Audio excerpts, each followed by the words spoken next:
As they come to the top of the stretch, it is Arrogate and Mike Smith.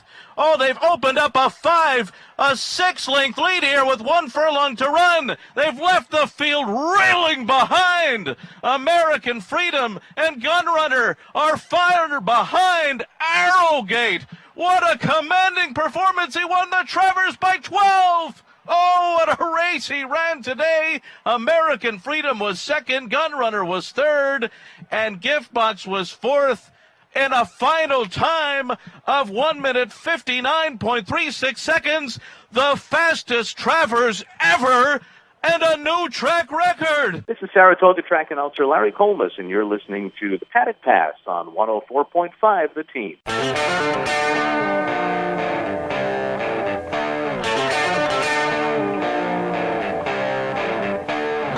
Well, can you believe what we saw on Saturday? My goodness, Arrogate wins the Travers. Welcome to this weekend's edition of the Paddock Pass. I, of course, am your host, Brian Mariano. We have a great show lined up for you today. We will look back at this weekend's races and kind of talk a little bit in depth on some of them. Also, we have Joaquin Jaime of TVG, his analysis of this past weekend, and, of course, the upcoming weekend with Frosted running in the Woodward Stakes. A little programming note here before we go forward. This will be the last time the Paddock Pass will be on during the week. We are going to throw it on Fridays from here on out after the Saratoga meet. So you can check it out on 1045theteam.com on Fridays from here on out. Let's start with what we saw in the Travers Stakes this past weekend. And we're going to start with the winner, Arrogate. This horse, I sat through handicapping the night before and all morning, and part of me kind of looked at myself and said, Bow Baffert probably has a sour taste in his mouth, and is there anything that he can do to come back after last year's upset with American Pharoah? And the problem is I landed on a horse that was not Arrogate. I really liked American Freedom, so I played him exacta triples. I was lucky enough, I constructed a pick 4 ticket that had all of the favorites singled in the previous races, and so I had all in the Travers race. And, so I didn't try and go too in-depth past that. I like Destin, as I mentioned in last week's show, so I played American Freedom with Destin, Gunrunner, and Governor Malibu.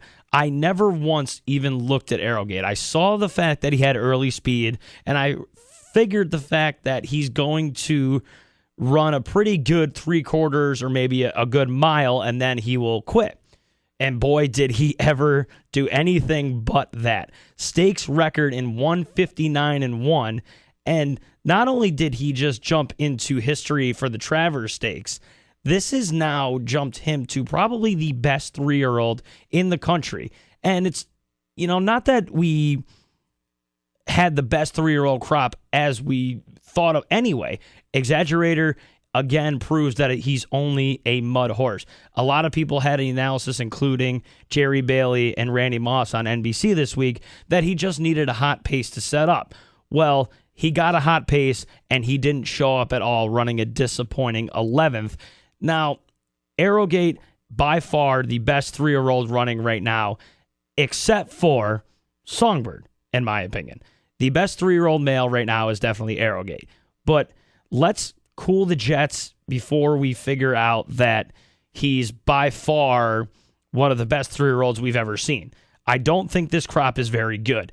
Nyquist was very good in the beginning of the year. He has faltered late in his last few, including the Preakness and, of course, the Haskell. Now, Exaggerator, we've said, and I still believe that if it's raining, he's the best 3-year-old in the country male-wise.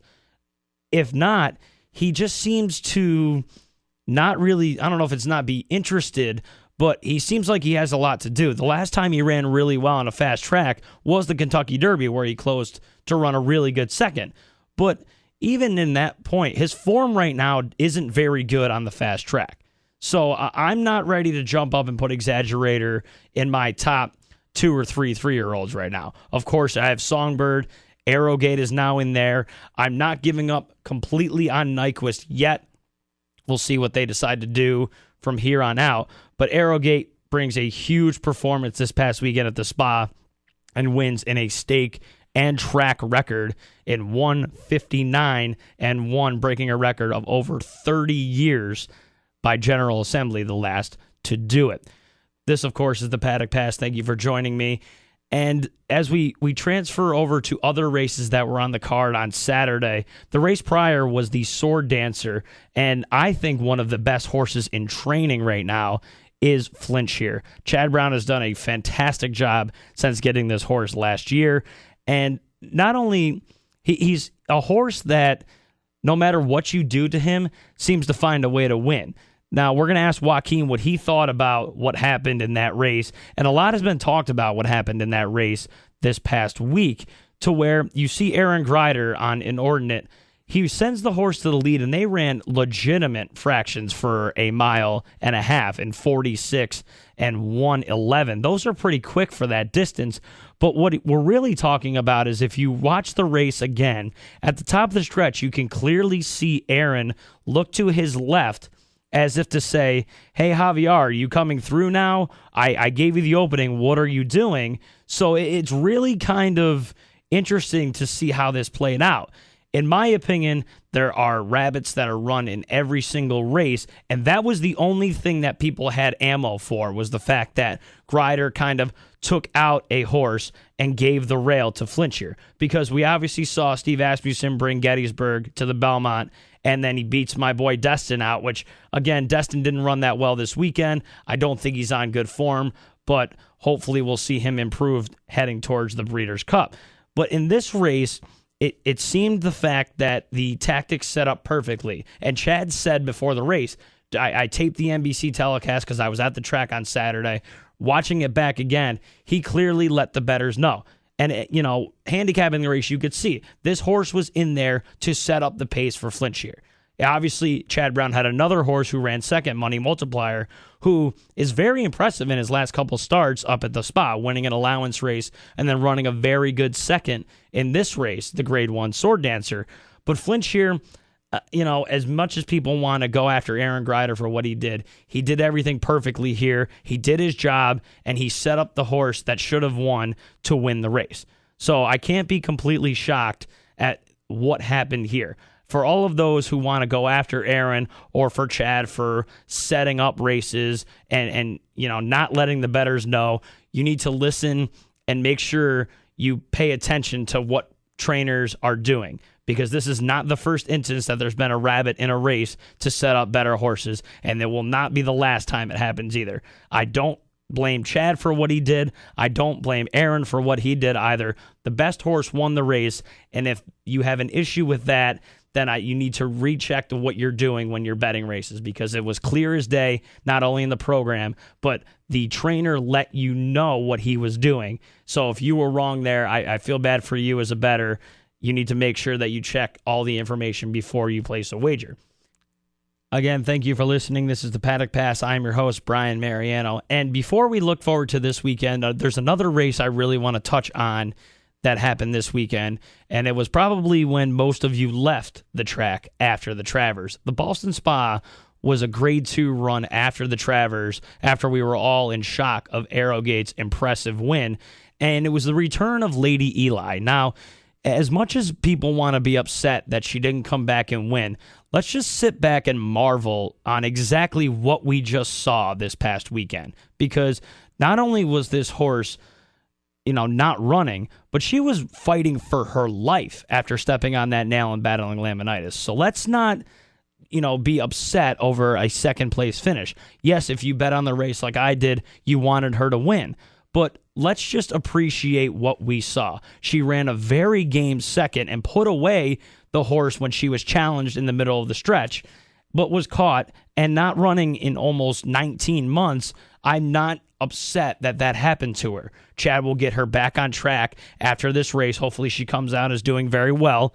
And then let's get her geared up again for the Belmont meet, and hopefully we can see her run in the Breeders' Cup like we all wanted last year. I'm very impressed with what Chad and his team did here, and I'm looking forward to Chad probably having the two best turf horses in training in his barn, because Flinchier is an absolute freak, and then you're going to add Lady Eli, who, when she's right, is the best turf filly going. So this is only going to get better as the year progresses, and hopefully it all culminates for him and for us here in the 518 during Breeders' Cup weekend at Santa Anita, and we're lucky enough to see that happen. The phone lines are on. Joaquin Jaime is on the phone. 1045 The Team and 1045theteam.com. Lucky enough to be joined on the phone, actually on his way to Del Mar, is Joaquin Jaime of TVG. Joaquin, I appreciate you giving me some time, and I heard you had quite an interesting story this morning. What happened?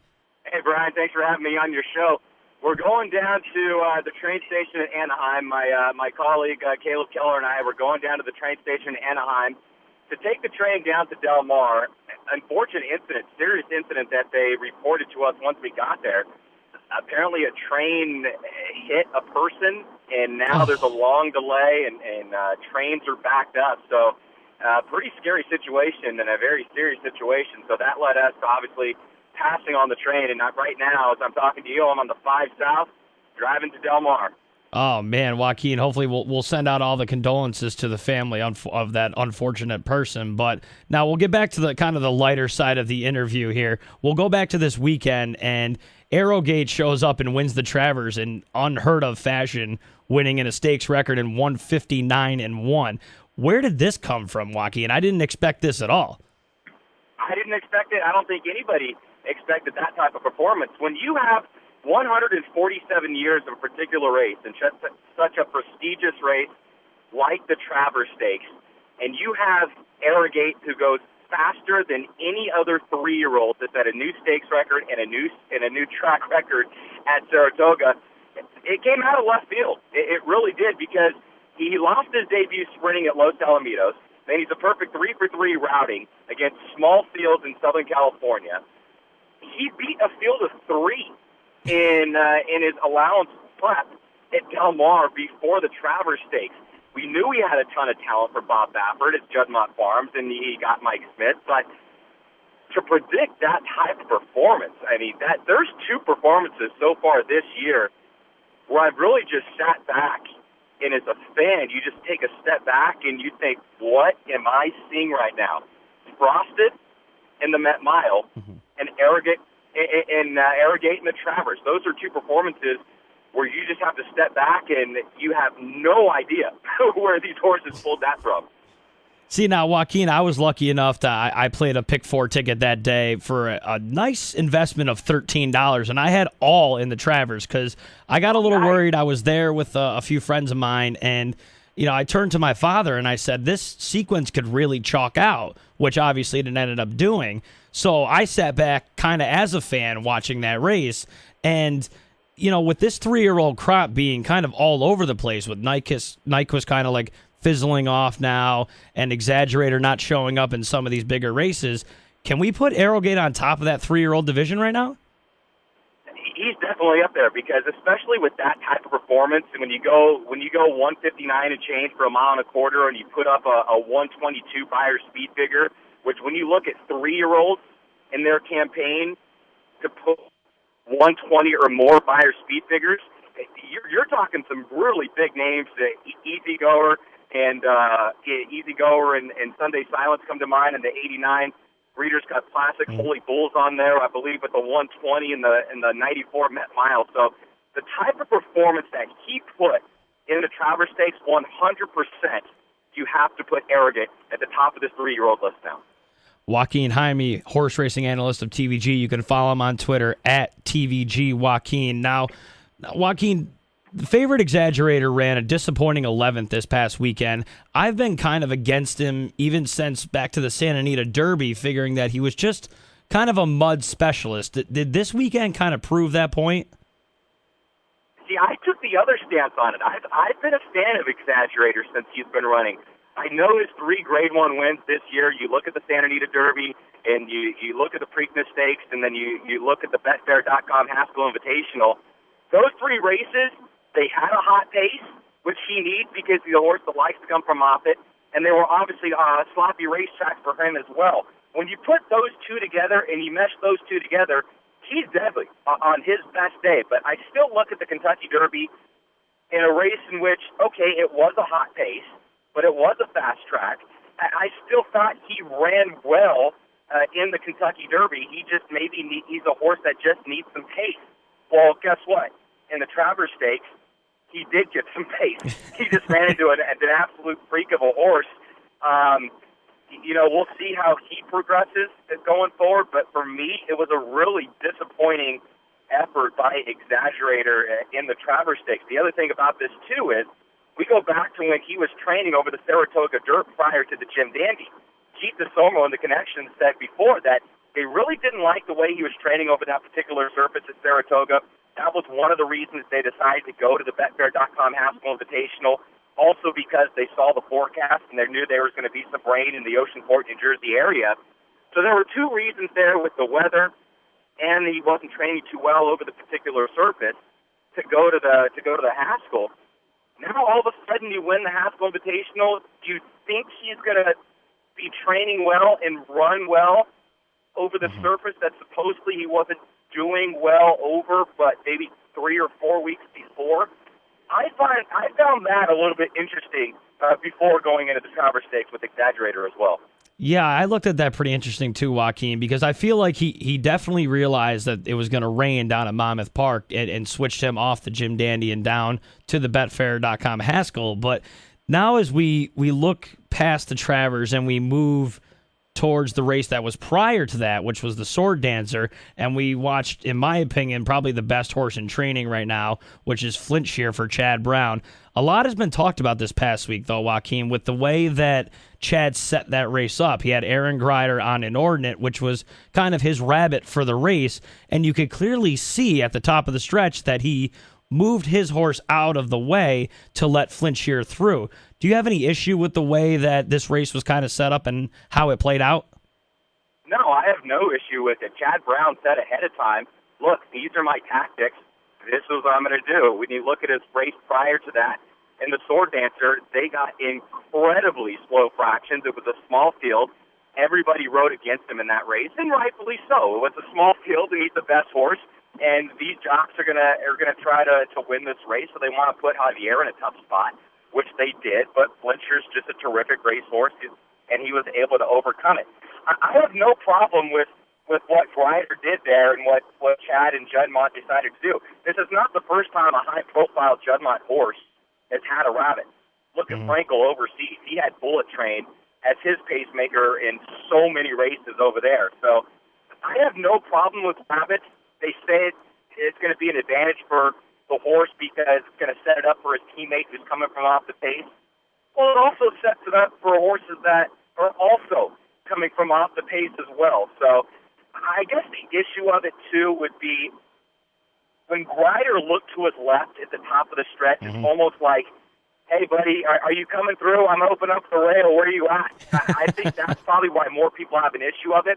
I don't think that was plan A for Javier to go up the hedge. If you look at the replay, he was going to have to go 5 or 6 wide. So he just rolled the dice and stayed on the hedge. Greider was on the pacemaker. He got tired. He opened up some room for him, and luckily he got through. But I can't imagine that was plan A for Javier to go up the rail. But as far as your question, no, I don't have any problem with the pacemaker being in a race. Well, Joaquin, I agree with you in this aspect to where the rabbits seem to be, more prominent now throughout a lot of the races, especially look at Creator winning the Belmont Stakes when Steve Asmussen decides he wants to enter Gettysburg as well, which that race still is going to haunt me for the rest of the year because I had quite a lot of money on Destin, but you see a lot of that nowadays to where trainers know that they're going to set up some of these horses that like to come from behind, and I think that's exactly what Chad did here. I do agree with you in that aspect, but I can't see this changing anytime soon, can you?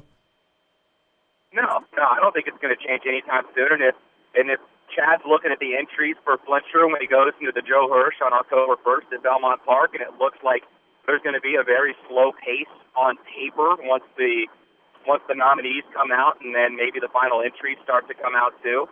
I wouldn't be surprised if they put that horse right back in the Joe Hirsch as his pacemaker once again. As long as the bettors know what is going on, that this horse is in there as a pacemaker, I'm fine with it.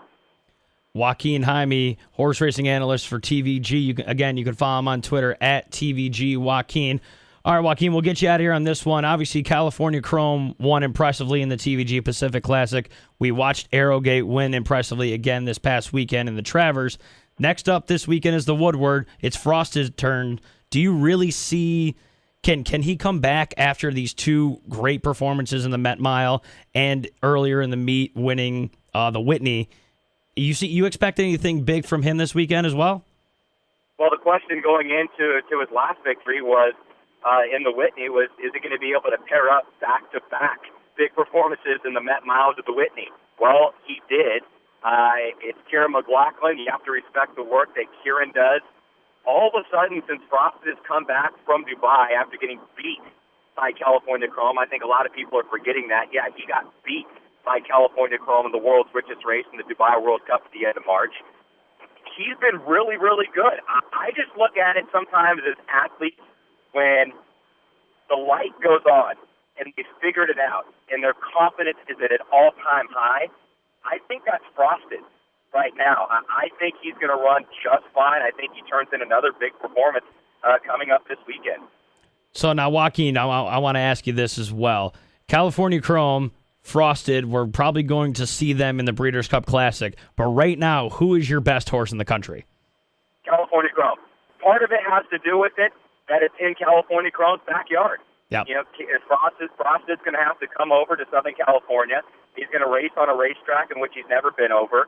It's California Chrome's own backyard. Well, sort of backyard. He's at Los Alamitos, which is only about 45 minutes from Santa Anita, but he's won numerous graded stakes over the surface there in Santa Anita. So, yeah, he's coming into his territory. He's coming into his backyard.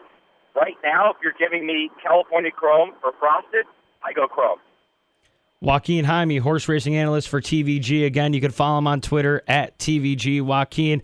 Joaquin, safe travels to Del Mar, man, and we'll catch up with you probably during the Belmont meet or just before the Breeders' Cup, man. Thanks for the time. Yeah, almost to Del Mar right now, Brian. Thanks for having me on the show. Appreciate it. And there he goes, Joaquin Jaime. Always a great interview. Appreciate you guys checking out the show this week. We're coming into the final weekend of the Saratoga meet. The big stakes this weekend, the Woodwards and Frosted, we're looking for a big performance in him. I think he wins for fun.